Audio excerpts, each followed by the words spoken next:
Wonogiri, surga nan indah di ujung tenggara Provinsi Jawa Tengah.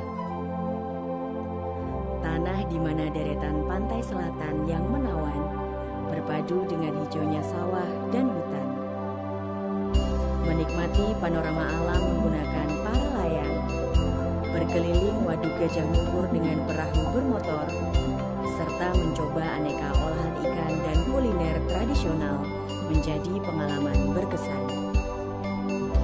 Sebagai kawasan geopark di Jawa Tengah, Wonogiri mempunyai museum Kars yang terbesar se-Asia Tenggara.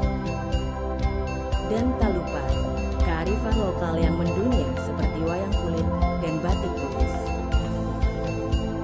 Bayangkari cabang Wonogiri turut bersinergi mengangkat pariwisata Kabupaten Wonogiri.